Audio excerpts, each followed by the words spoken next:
Hello, good evening, I'm Tom Hepworth. You're watching South Today. Good to have you with us. Coming up on the programme, Hampshire County Council denies covering up objections to a proposed incinerator from its own staff. We speak to Bournemouth Symphony Orchestra's new musician who plays the French horn with his left foot. Lots of people are asking you, is it difficult to play the French horn with the feet? And I'm always answering, I don't know, I never played it with hands, so I can't compare. The Pele of the Promenade, the Portsmouth woman named the best beach soccer player in the world. And it's BBC Children in Need Night.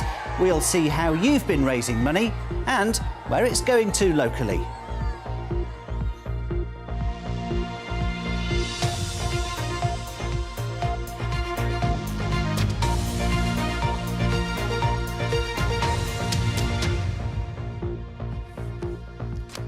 Hampshire County Council has been accused of trying to cover up objections from its own officers to plans for a large incinerator near Alton.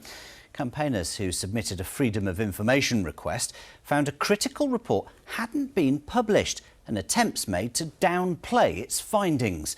The local authority insists the proper planning processes are being followed. Sean Killick reports.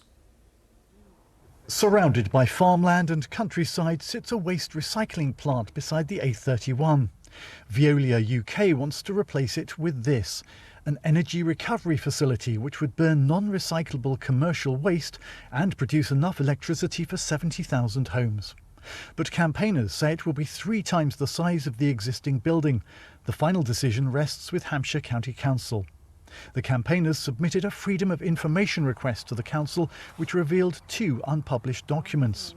The first was a really serious objection raised by Hampshire County Council's own landscape team, saying that this is absolutely the wrong place to build such a huge incinerator.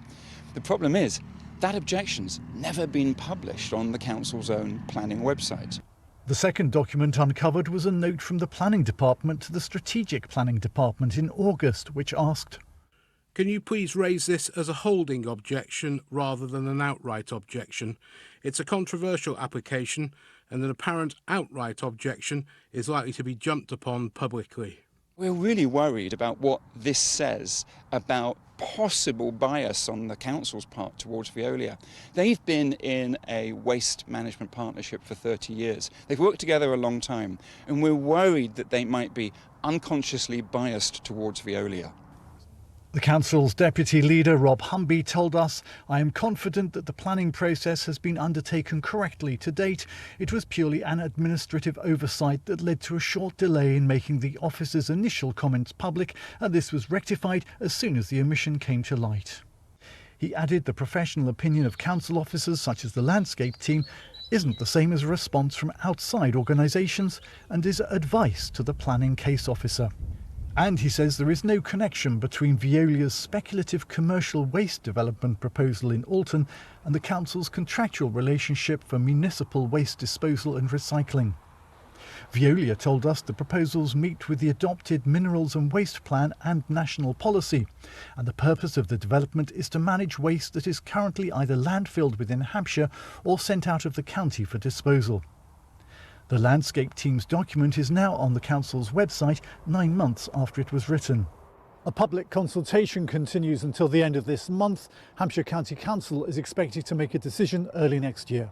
Sean Killick, BBC South Today, Alton.